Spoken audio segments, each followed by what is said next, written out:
All right, we're ready for Joshua chapter 24. This is the last chapter in the book of Joshua, obviously. Next week, we have one more week in this trimester. It's slated as a review, and your questions will reflect that. And so we will try to put the book together in one flowing fashion next week. And wherein as we study each week, we kind of break it up a little bit and kind of lose some of the momentum. So we'll try to string it all together. And so sometimes those can be very practical, and we hope it will be next time. Let's begin by reviewing the first 23 chapters where we've already been. Chapter 1 is Joshua prepares for the conquest, getting ready to go. Chapter 2 has to do with the spies sent to Jericho. Chapter 3 was the crossing of the Jordan.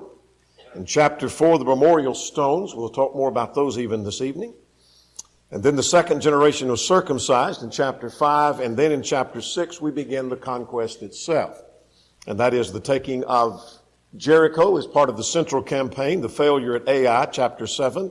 The victory at Ai, that's still part of the central campaign. And then there was the treaty with the Gibeonites. Then we start the southern campaign in chapter 10. Chapter 11, we have the northern campaign, and now the conquest basically is over.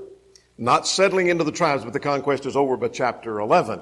Chapter 12 now deals with the kings that were conquered by Moses and by Joshua.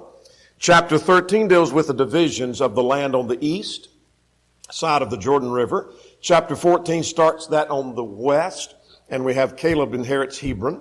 Then we have the land that is given to Judah. Then Ephraim, chapter 16, 17 Manasseh, 18 Benjamin. And then in 19 we have basically the rest of the tribes, Simeon and Zebulun, Issachar, and Asher, and Naphtali, and Dan, and Joshua receives his inheritance. Then chapter 20 begins some of the special cities, like the cities of refuge, the cities for the Levites.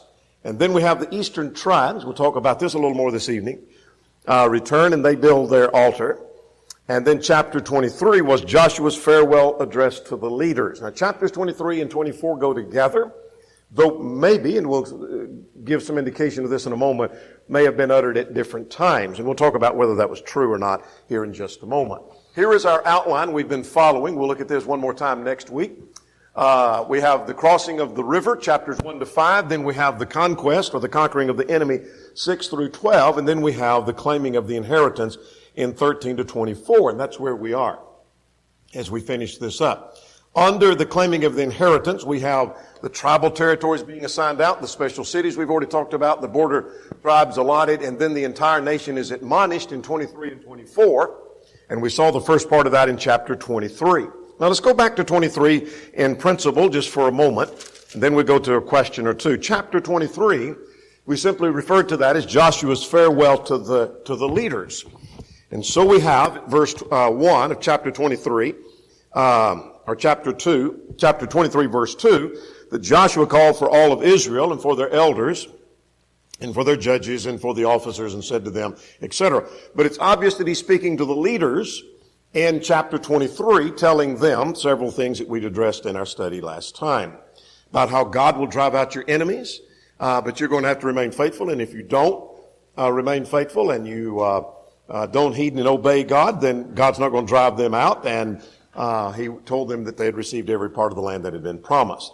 The question number 1 for tonight is write a short summary of chapter 24. And it's simply that Joshua gives his farewell to all the people. You might underline the phrase at verse 2, and Joshua said to all the people.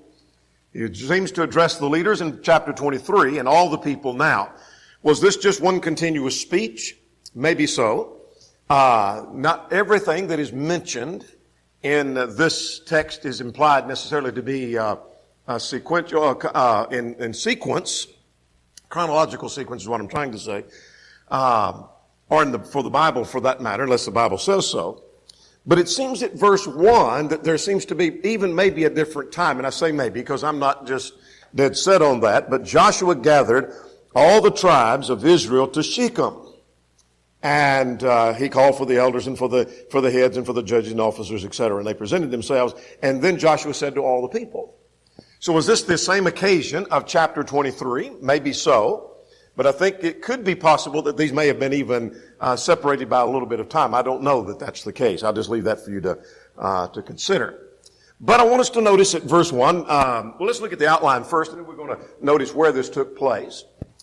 This is Joshua's farewell address. It starts with a review of the history of the Jews and how God had blessed them. We'll talk about what the emphasis there is in a moment. But basically 1 to 13 is the quick synopsis from the call of Abraham to the present time, that is to the time of Joshua and their having conquered the land and Joshua's death.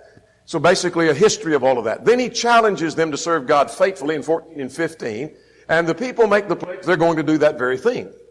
So Joshua then calls upon them for a covenant and sets a memorial as the witness and as a reminder, you've made a promise and you've made a covenant with God.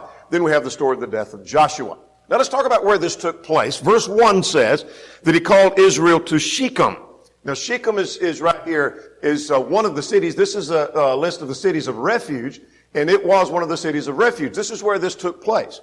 Now the tabernacle is at Shiloh. So why did this meeting take place over at Shechem? Well, I don't know for sure. And don't know of anybody who does know for sure, but there's a couple of things that we might observe. That it was at Shechem where God had made the promise to Abraham that his descendants would inherit the land. Genesis chapter 12, verses 6 and 7. So God renewed that promise and reminded them when they were at Shechem. So it was at Shechem where God renewed that promise. Also, Jacob had built an altar there, Genesis chapter 33 and in verse 20. So is that the reason why? And then later in the context, we notice there's a reference to Shechem, and we'll talk more about that when we get down to verses 29 through verse 33. So perhaps for those reasons is why this takes place at Shechem and not over at Shiloh. Why is that? I'm not sure, but those are some possible explanations as to why that takes place. Now let's talk about this review of the history. What happens in 1 to 13, he starts with the call of Abraham. He deals with the deliverance from Egypt. He deals with the wilderness wanderings, the conquest on the east, and the conquest on the west of Jordan. And you say, well, we already know that history. It's already been given. Not all of that's given in Joshua, but particularly the last two, we have the details of that. That's what the book of Joshua is all about. And we have the call of Abraham, deliverance from Egypt is in Exodus. The call of Abraham is in Genesis. And so if we studied Genesis and we studied Exodus and then Numbers, we have the wilderness wanderings. We've got all of that. Why do we need this review here? Well, it seems that the focus is, before he gets to verse 14, about the challenge to serve God faithfully, that he reviews the history, not just for history's sake, but he's reminding them of what God has done for them, and there is no reason they should turn away from God or turn to idols. And we'll give emphasis over and over. He doesn't just tell Abraham was called. Y'all went to Egypt and you came out of Egypt and you were in the wilderness wanderings. But the emphasis is what I did for you, how I delivered you, and how you were threatened and I delivered you, God said. So the emphasis is on God's grace. The emphasis is on God's blessing. Look at how good God has been. Look at the gracious blessings that God has given. And consequently, there's no reason why you should turn away. Therefore, notice at verse 14, now therefore fear the Lord. So the emphasis of verse 14 is based upon this quick review of history. Look at how good God's been to you. Look at how gracious he's been to you. Now, I want you to notice something else. That the emphasis as we get into the call of Abraham is that I chose you, not that you chose me. It's not that you come running to me and you chose me, but I chose you. Now, what's the significance of that? Again, God blessed them. God richly blessed them. God has been gracious to them. There's no reason at all why they should turn away from God. So let's start at verse 1. That Joshua gathered all the tribes of Israel to Shechem, which we've already identified, called for the elders and for the heads and for the judges and officers, and they presented themselves before God. And Joshua said to all the people. So his message is for all. It includes the leaders. It includes everybody else. And so now in verse 2, 3, and 4, he's dealing with this call of Abraham. So what does he say at verse 2?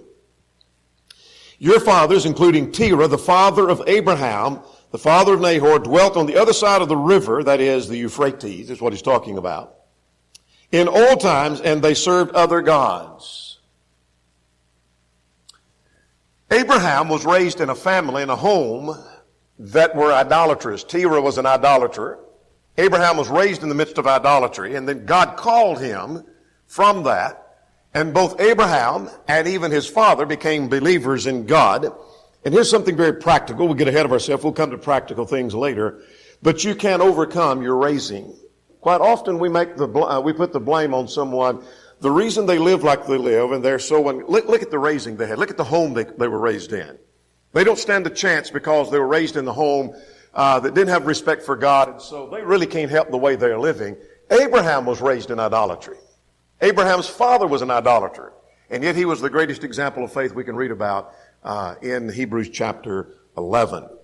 But let's go further. Notice the emphasis on what God did. Now, beginning at verse 3, Then I took your father Abraham from the other side of the river and led him throughout the land of Canaan and multiplied his descendants and gave him Isaac. Now, notice the emphasis on giving him Isaac, that I gave him Isaac. There wouldn't have been an Isaac had it not been for God giving Isaac to him. So I gave him Isaac, and to Isaac I gave Jacob and Esau. Esau, what about his descendants? Well, they went to the mountain of Seir. But Jacob and his children went down to Egypt. Well, that's quite a quick synopsis. That gets us from Genesis chapter 12 to Genesis 50 in 2 verses. And so we have a quick summary of the call of Abraham. So Abraham was called. His descendants were to be the ones through whom the seed would come. Every Jew recognized that, and these people gathered here recognized that. And it would be through Isaac, and then Jacob and the descendants of Jacob. That's the nation and the family through whom it's going to come. So God chose Abraham, and he took them off to Egypt to preserve them. Now, beginning at verse 5 through 7, here's the deliverance from Egypt. And again, the emphasis is on what God did. Look at what God did. And I sent Moses and Aaron, and I plagued Egypt, according to what I did among them. Afterward, I brought you out. Not just reviewing history, but I want you to know, this is God speaking through Joshua. I want you people to know what I did for you. I sent them to Egypt. I chose Abraham to start with. I sent them to Egypt, and then I raised up Moses, and I sent the plague, and I delivered them. Now look at verse 6. And I brought your fathers out of Egypt, and you came to the sea. And the Egyptians pursued them with chariots and horsemen to the Red Sea. And they cried out to the Lord, and he put darkness between you and the Egyptians, and brought the sea upon them and covered them, and your eyes saw what I did in Egypt. It's an interesting phrase. We'll come back to that. Then you dwelt in the wilderness for a long time. Now we got down to point C here. So let's go back and hit some things in 5 to 7. But the wilderness one, you were in the wilderness for a long time. Well, we just covered the book of Numbers there in a half a verse or less, about a third of a verse. We've covered the book of Numbers. But let's go back to verse 7. Let's talk about this darkness that's mentioned here at verse 7. Go back to Exodus 14 and verse 20. And so we made this point, and we saw this and knew this when we were back over in Exodus chapter 14. But perhaps we've forgotten some of this. That as they were getting ready to cross the over on the dry land, pass through the river, coming out of Egypt, the angel of God, I'm beginning at verse 19 of Exodus 14, the angel of God went before the camp and moved behind them, and a pillar of cloud went before them and stood between them. So God put a pillar of cloud between the Egyptians and the children of Israel. But notice verse 20, it came between the camp of the Egyptians and the camp of Israel. And it was a cloud and darkness to the one and gave light to the other. So when it talks about God putting darkness, it was the cloud that served as light for one, but served as darkness to the other. And so God said, I did that. I created problems for the Egyptians, and I delivered you. But I want you to notice this phrase, and your eyes saw what I did in Egypt. Let's get ahead of ourselves. Let's fast forward real quick to verse 31 Talks about how Joshua and those elders that outlived Joshua had known all the works which he had done in Israel. You saw what I did. It doesn't mean this present generation that all of them saw that, but it had been told from generation to generation to generation, etc., from person to person, or from father to son to father to son, etc. And they knew and they had seen those works. Now that's going to be important when we get into the book of Judges. That's why I'm calling your attention to that. We're going to tie Joshua and Judges together when we get to Judges 2, verse 10 particularly. But notice that phrase, you saw that. You saw what I did. So far we're just seeing this emphasis, here's what I did for you, I blessed you, I delivered you, etc. Let's go further. Let's talk about the conquest on the east side of Jordan, verses 8 through 10. He said, I brought you into the land of the Amorites, who dwelt on the other side. See, I brought you there. And they fought with you, but I gave them into your hand, that you might possess their land, and I destroyed them before you. Notice God never says, because of your strength and because of your might and because of your mighty intellectual power or your mighty military strength, you were able to take them out. God doesn't say that. God says, I destroyed them before you. Well, they had a problem, verse 9. There was Balak, king of Moab. He arose to make war against Israel and sent and called for Balaam to curse you. But I would not listen to Balaam. You see, the reason Balaam could not be successful is not because Balaam didn't have the strength. It's not because Israel couldn't listen to him, but because God wouldn't listen to him. And therefore he continued to bless you, so I delivered you out of his hand. See, I was behind all of that. All this emphasis is on his grace and on his blessing. We're going to make another point about that here in a moment, or re-emphasize the points we've been making. Now verse 11. Then you went over Jordan. Now what happens beginning at verse 11 is the conquest on the west side of Jordan.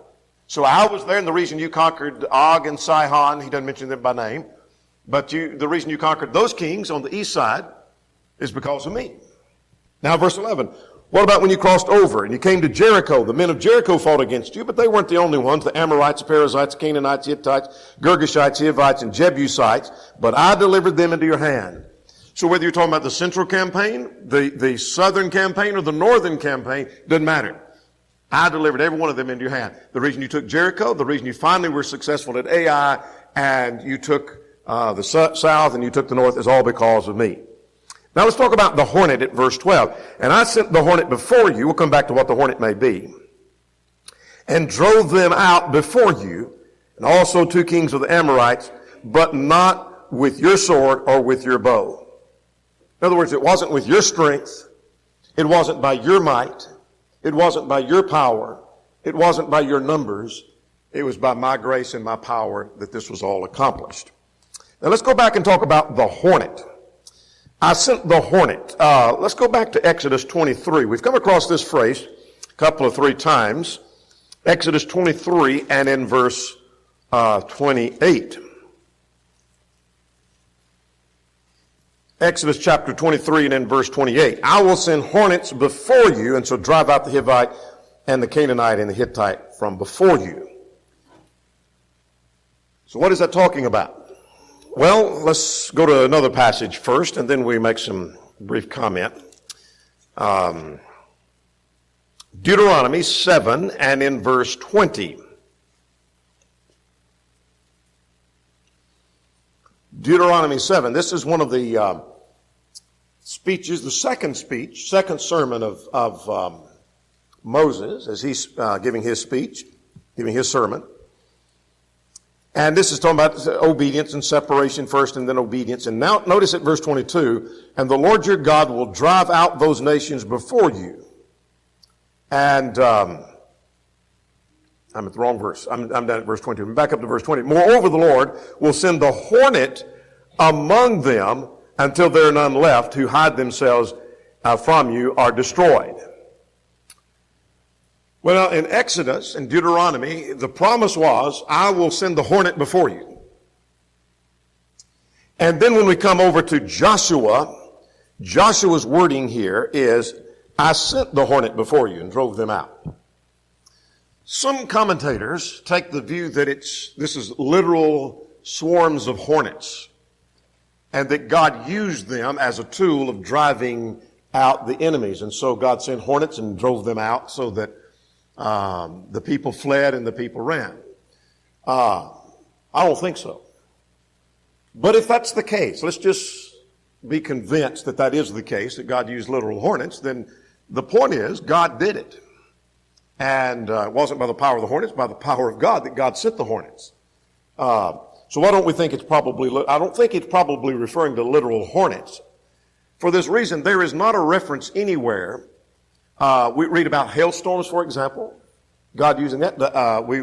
We saw that in the book of Joshua. We saw God using the sun standing still to help defeat that. But no mention of hornets in the sense of there being insects or flying herds, not herds, but swarms of hornets attacking the people, and that's what drove them out. You say, well, here the reference is right here. Well, I know that reference is here, but I'm not convinced that that's a literal reference to hornets. I think it more probably refers to the effect and the report that the people were fleeing as if hornets were fleeing after them. And so it's the same effect. So could you imagine not just one hornet coming after you, but you saw a whole swarm of hornets after you and they're fleeing, you'd be fleeing and running. And so it's as if God had sent in swarms. Maybe he did. And if you think so, then that's fine. I just think it's probably the effect that it had of the people coming in, and God calls them to flee as if fleeing from hornets. But anyway, let's get verse 13, and that finishes this section, and then we're ready to drive home the point. He said, I have given you the land. Notice, I have given you the land for which you did not labor. Now, this was said in Deuteronomy 6, by the way, that you're going to go into land and you're going to have houses you didn't build and vineyards you didn't plant and wells you didn't dig. In other words, it's not by your might and your power that you're going to have all these blessings. So I've given you a land for which you didn't labor, and cities that you didn't build, and you dwell in them, and you eat from vineyards and olive trees that you didn't plant. It wasn't by your strength and your might. So here's the point. The point here in 1 to 13, you've got everything you've had. You've had this conquering coming from this one man, Abraham, this great nation that has developed, and now you've conquered the land, and it's all because of God's grace and God's blessings. That's his whole point. Now, I know you know that point already, but that needs to be driven home, because now at verse 14, he says, now therefore. Therefore usually points to something that's already been said. In view of what God has done, in view of those blessings, in view of that grace, now therefore.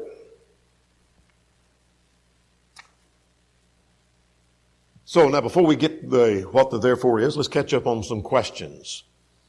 Question 2 for the adults. What is Joshua's point in reviewing the history? Well, to remind them of how well blessed they were, primarily. Focusing on grace. Reminds them that God has a plan, God has a covenant. That's the same question number 2 for the graded ages. Why does he go over all the history? Question 1 for the graded ages, where did he speak to the children of Israel? That was at Shechem. All right, now let's get graded ages. Watch this now for question 3. You're about to see the 5 themes here. In fact, they're on the screen before you. Here's the challenge to serve God faithfully. Now, therefore, what do you need to do? Let's get this. You might underline, this makes a sermon within itself. This is a principle that ought to apply to every Christian. Now, therefore, what? Fear the Lord. What does it mean to fear God? Well, the term fear carries with it 2 concepts that blend together like the 2 sides of a coin. They're inseparable. They're distinct but inseparable. Fear, on the one hand, involves being afraid of displeasing God. And the Bible talks about fear in that sense, that being fearful, that fear came upon all the people. 1 Samuel talks about that fear came upon them and they went out with one consent. Fear can carry with it the idea of standing in awe. Luke 7:16 uses it in that sense, that they began to praise Jesus, saying a great prophet is risen up, and fear fell on them all, the text said. So blending those 2 concepts together, looking at what God has done, we ought to stand fearful and afraid of displeasing him, but at the same time we ought to stand in awe of his power and his might. And so therefore, in view of what God has done, fear God. All right? Secondly, what else does he say? Serve him in sincerity. The word translated sincerity is also translated without blemish. It's also translated perfect in books like Leviticus and Numbers and Ezekiel. And so you serve him without blemish. You serve him perfectly. Doesn't mean flawlessly. Brown Driver and Brick says it means to be complete, entire, whole, or sound. It's like an animal that has no blemish. It's complete. It's sound. You don't offer the sick animal, but you offer one that's sound and healthy, complete. And so serving God in sincerity, there is complete. In other words, give him your whole heart. Not part of your heart, but you give him your whole heart. All right? Then serve him in truth. Here's the third thing. You serve him in sincerity and you serve him in truth. The word truth here simply means faithful, reliability, stability. The English Standard translates it faithfulness.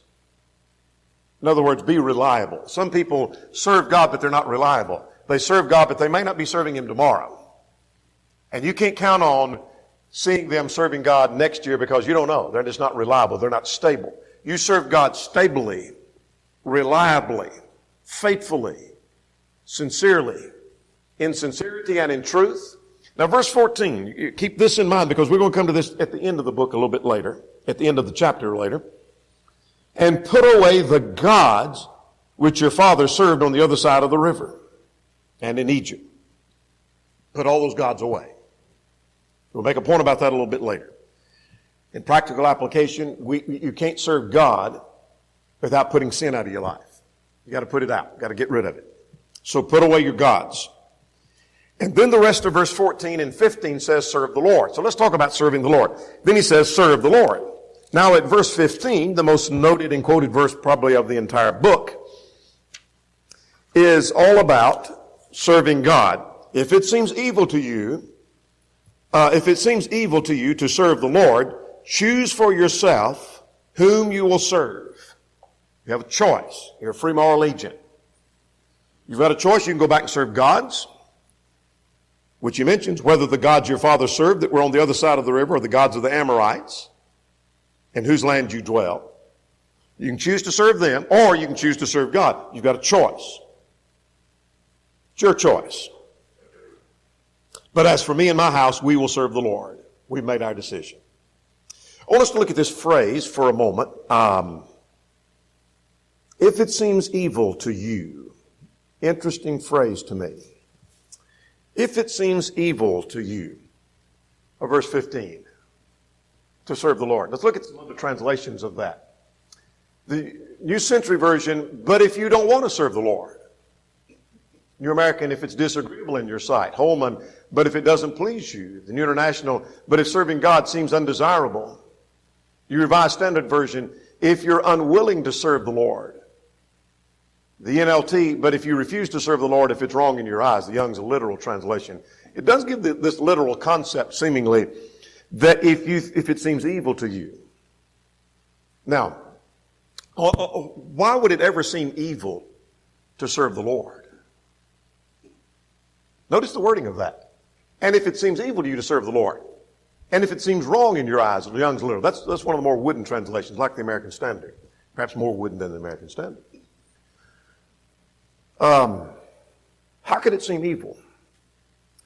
Well, there's a number of things God commanded, for example, even in the New Testament, that someone would think you're doing absolutely wrong if you do that. Capital punishment, for example. If you favor capital punishment, you're doing absolutely wrong. Or, for example, what about the one who is lazy, you're not to even let him eat? 2 Thessalonians 3:10. The man's lazy, don't even let him eat. In other words, don't feed him. Here's a man who's begging and he's poor, but he's not willing to work. And you say, I'm not giving you a dime. Some people would think you're evil in doing that. It's evil to do the will of God. Withdrawing from the disorderly is viewed as being evil. Cutting off association with those who are practicing sin, saying, I'm not going to associate with you until you come around to serving the Lord. That's viewed as being evil. So there are a number of things that are viewed, or discipline your children, for example, is viewed as evil. I can think of a number of things that's viewed as evil. And so it's possible some would look at serving the Lord and say, you know what? That seems wrong to do what God's asking me to do. So, I want to tie this back to verse 1 to 13. God's grace says, trust Him. And see, that's what verses 1 to 13, it's a review of God's goodness and His grace and His blessings, and we looked at all of that from the call of Abraham to the conquest of the West. And so because of that, now therefore serve the Lord. Fear God and serve Him. But how could that be viewed evil? How could that be viewed as evil? Well, what we learn from this is, and here's a very practical thing, I'm getting ahead of myself, learn to trust the Lord that He knows what's best. You see, as they go in through driving out some of the people of the land, for example, there's going to be some requirements that challenge their thinking. There's going to be some challenges you face that challenges your thinking, some requirement that God gives. And you may be tempted to think, you know what? I don't agree with that. And I think that's even wrong to do. And so the question is, are we going to trust God? And his point in verses 1 to 13, you have every reason to trust me. You have every reason to trust me. And so that's what you're to do. All right, now let's move on. Beginning at verse 16 to 24, the people pledge, that's exactly what we're going to do.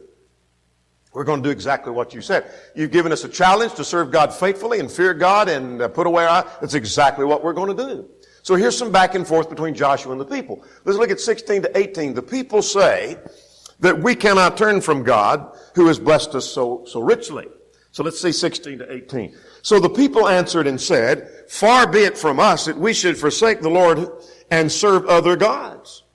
Now, why would you say, far be it from you? Well, verse 17, for the Lord our God is He who brought us and our fathers out of the land of Egypt. Just like you told us, Joshua. God did that for us and did great signs in our sight and preserved us all this way among all the people through whom we passed. And the Lord drove out before us the people, the Amorites, who dwell in the land, and we will serve the Lord, for He is our God. You're right, Joshua. We'll serve Him because look what He's done for us. We're going to do that.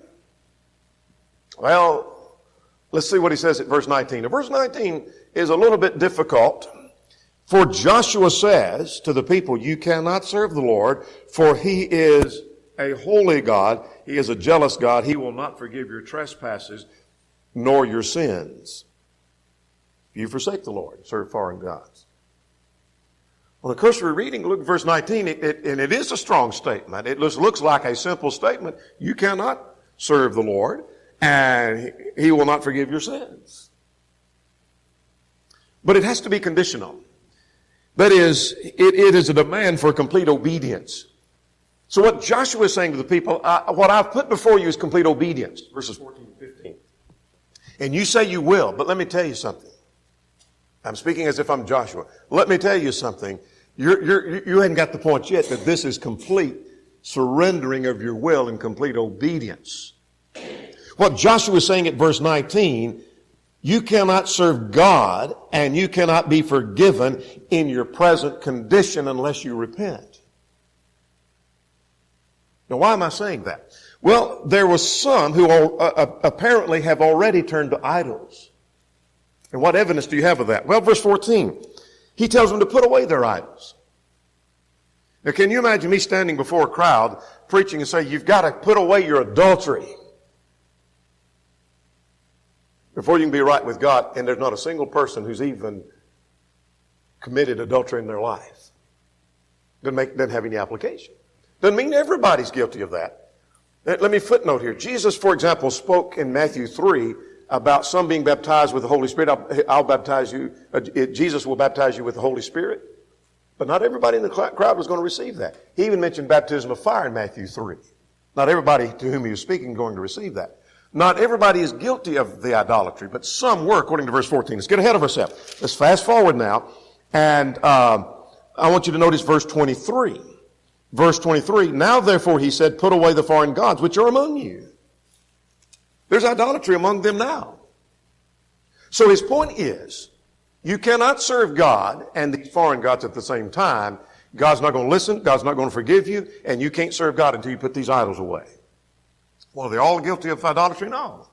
Were most of them guilty of idolatry? No. But some of them apparently were. If they weren't, I have problems fitting verse 14 and 23 into the text. Now, with that said, let's look at verse 20. It goes with verse 19. If you forsake the Lord and serve foreign gods, he will turn and will do you harm and consume you after he has done you good. So he's already done you good, but if you turn away and turn after idols, God's going to deal with you. He said the same thing in chapter 23. Now the people said this at verse 21. Here they come back with their pledge. That's exactly what we'll do. They said, no, we will serve the Lord.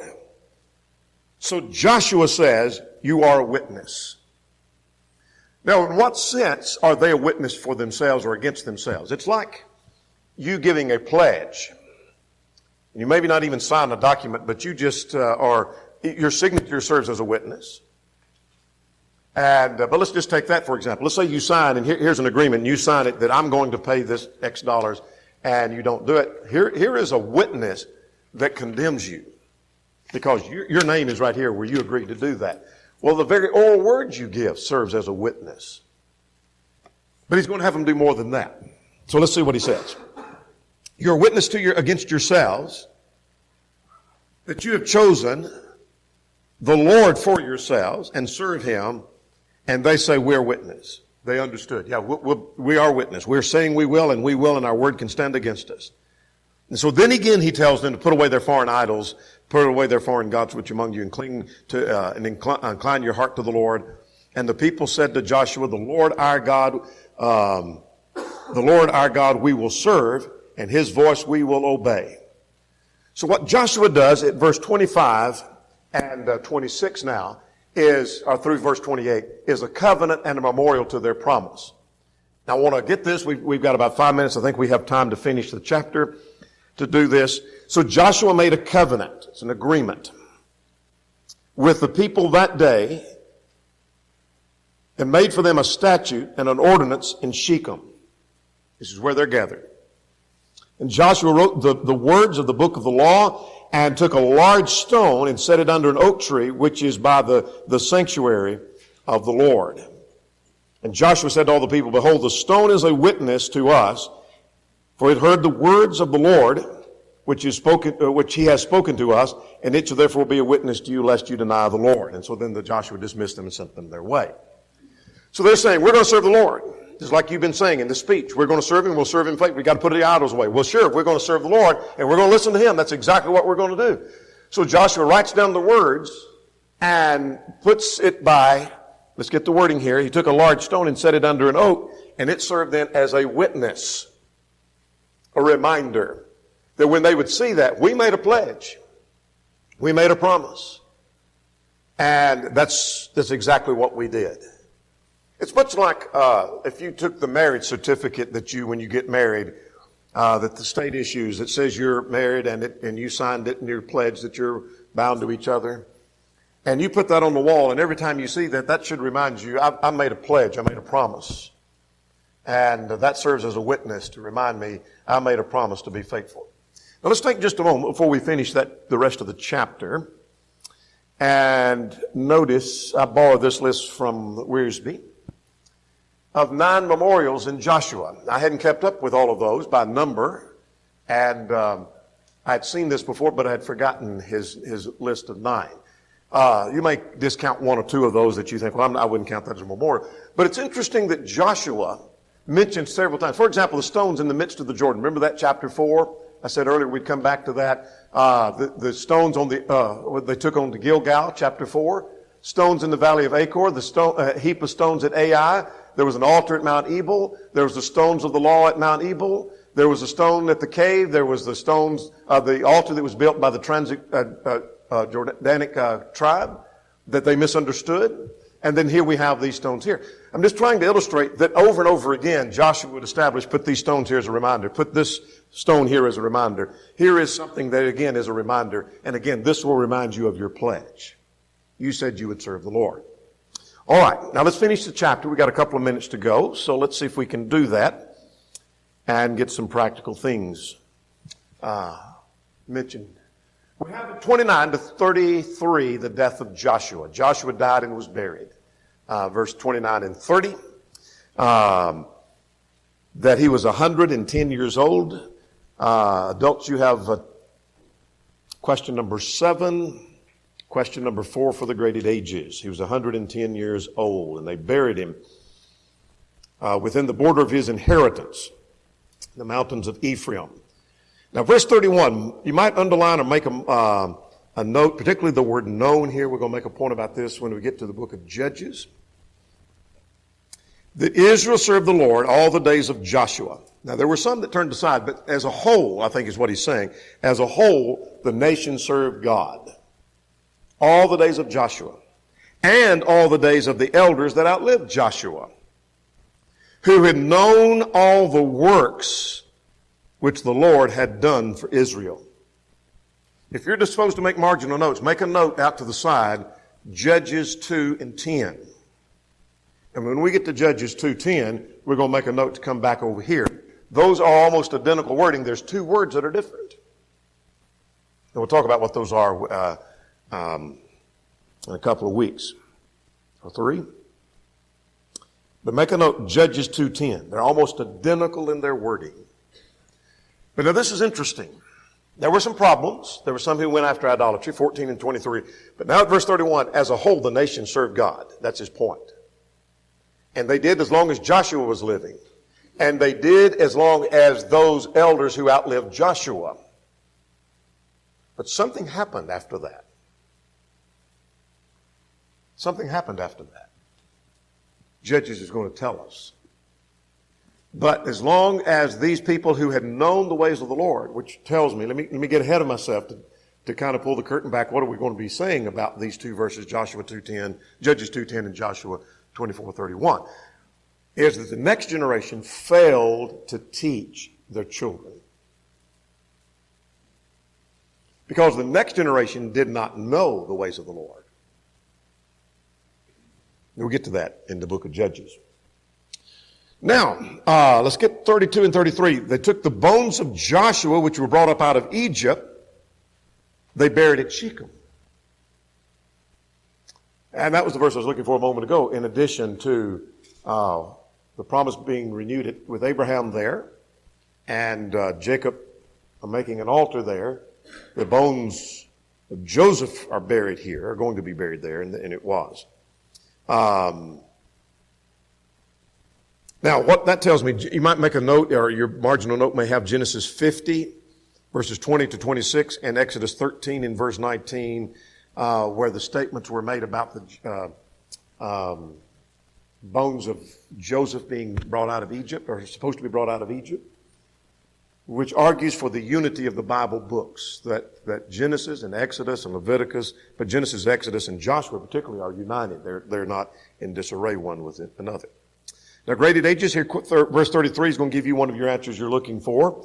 Who else died? Eleazar, the son of Aaron, died, and they buried him in the hill that belongs to Phinehas, his son, which was given to him in the mountains of Ephraim. And so we have the death of the high priest, and we have the death of Joshua, and we start then in a couple of weeks into the period of the Judges. Now, time is gone, but let's quickly notice a few of these practical things, and the lesson will be yours. I'm learning about influence that carries long on after death. I see that in Joshua 24 down at verse 31. I see God's grace, verses 1 to 13, particularly verse 13. We have a choice. Choose you this day. Our choice must be right, regardless of what others are doing. You choose who you want to serve, but as for me and my house, I'll serve the Lord. A pledge and a promise must be kept, and that's why it served as a witness. A promise is serious, and that's what Joshua was telling him. You've promised to serve the Lord. That's serious business. You're going to serve as a witness against yourself. We must serve God with sincerity, and we can't serve God and someone or something else at the same time. All right, our time's gone. We'll stop there. Next week we'll deal with a review of the book of Joshua.